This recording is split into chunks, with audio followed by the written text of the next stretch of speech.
Hi everyone, Nancy reporting. As you can see, the weather is way better. Sorry I couldn't make any videos yesterday. I was just too exhausted. Today is the final day. Woohoo! It's about 11 a.m. for me here. Whew. The third day and half of yesterday was like, oh, so rough. Oh, I felt like I was dying.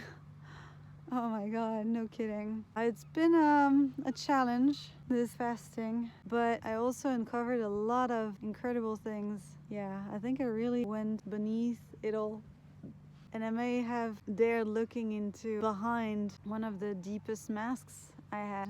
Because when I was throwing up, because yeah, that's what happened. I threw up about 6 times in 24 hours. Couldn't sleep the night of the 3rd to 4th day. It was really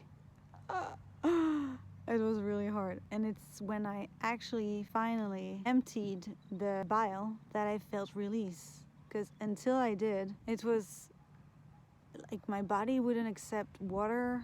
Every time I would drink, it would create bubbles and so burps, but my body had no strength to actually burp. So every time I would feel I needed to throw up, it was actually because I needed to burp mostly. And it was like gigantic burps. I'm sorry for the details, but yeah. And the bile went from almost like clear color to yellow and then green and then dark green. And the last time was almost transparent again. So I'm thinking it needed cleansing. Maybe it was my liver detoxifying or something. I don't know. But what I know is that after that last 6th time, I was able to finally rest, drink water, actually drink a lot of water. It's like my body was like, yeah, I'm open for business again. That was like incredible, and I had more energy. I could stand. Yeah, it's been really hard to even just stand. Right now I'm sitting because I had to rest from walking from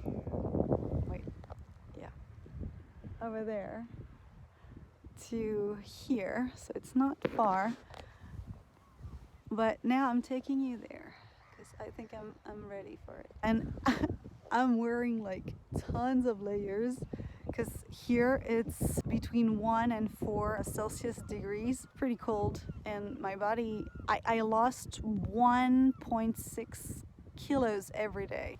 So, well, don't you worry, most of it will come back, minus probably 2, but yeah. It's a lot for the body to take in. So my energy is not great, but oh, look, I can walk and pretty good speed compared to yesterday, for instance, when I went to the market to get some lemons. I wanted ginger to help with the throwing up, but it was closed. It was like so hard to walk to there. I almost threw up on the street. People looked at me like, I think they were worried I had COVID or something. It was epic. I actually even asked on the way back a woman in her car if she could take me around the woods so it would be closer to where I live at the moment, where I'm staying. She asked me first, do I have a mask? And I was like, yeah, I can put a mask. And then she said, yeah, I can only help you 200 meters forward, and it would actually take me further away from the straight line. So I was like, okay, never mind. So I actually did it all myself. I think it was really a challenge. The whole thing has been a challenge, but I'm pretty proud. I'm badass. And I uncovered something huge yesterday morning, I think. It was in the morning. I spoke again with that person who has become a friend, a very dear friend, because I mean, this kind of connection, I think it never goes away for life. I uncovered what was going on with those throwing up and burps and what was going on with me, and I felt like I had resistance. And people who are in my program, they understand what I'm talking about when I talk about resistance, and I think I was afraid of the change that was happening, and that's probably why I was throwing up. Throwing up is one of the major components of panic attacks I used to have, and this time I was throwing up to try to release tension but it wasn't working. Normally when I have a panic attack and I throw up, I usually like try not to, but when I actually do, I feel release, and suddenly like everything goes back to normal. Well, it takes several days to recover really, and it was not working. Like I would have a release, I would have like shivers because the throwing up process was like, I felt like I was a cat. It was like contracting my whole body, and then I had cold shivers and sweat, and then I would feel a bit better. I would lay down, but then like so close after. Oh look, there are birds flying away. I don't know if you can see. I think they went back. I know they're flying too far. It's so cute. I love it. I forgot my train of thought. So long story short, throwing up was not helping my situation. Did eventually when I finally expelled everything my body wanted to expel, but it took 24 hours. To give you a comparison, my mother, who has migraines, used to have migraines because it stopped with the fasting, the 3-day fast we did in February last year. Yeah, incredible. After like more than 35 years of migraines, where she would throw up about 30 times sometimes in one day. I can't imagine how hard that must have been. But what I'm thinking is that we may have something in common about that, her migraines and my panic attacks. I think it's a way of expelling the anger, disgust, and frustration, and some sadness probably about the situation we might be in or something like that. So it's really interesting. Something else I uncovered this morning. I wake up at 5 in the morning every day this week. The night I was throwing up, I couldn't sleep. I only slept after I threw up. What it felt like the last time, but it was not. It was the 5th, around 6 or 7. And then I slept for like 2 hours and a half. That was good. But I woke up again today at 5. So I thought, okay, I need to look into Chinese medicine because I didn't have it in my mind, in memory. What is 5 a.m. in Chinese medicine? And it was usually 5:15, something like that. So it was either the lung or the long intestine. I don't think I'm saying it right.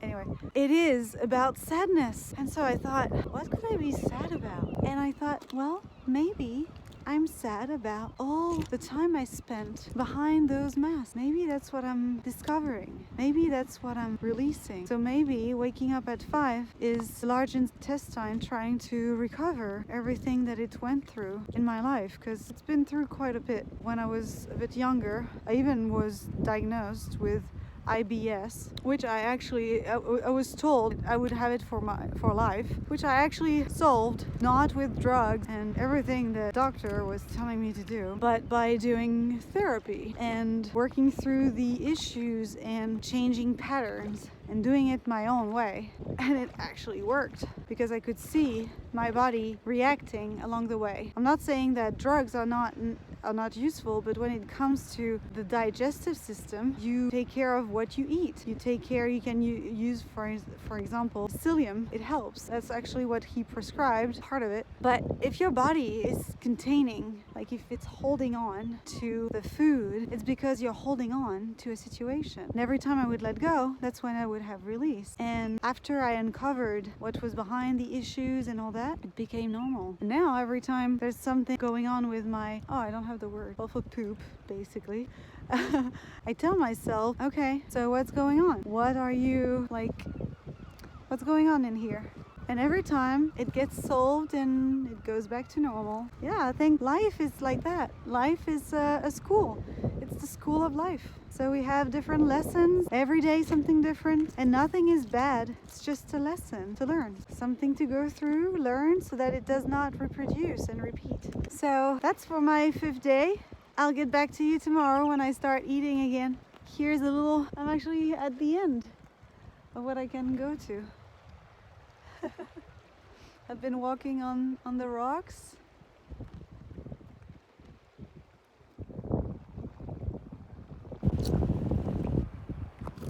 And you can see over there some birds, a ton of birds. They're so cute.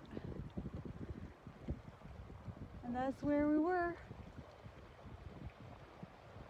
a few minutes ago. All right, bye-bye. Au revoir.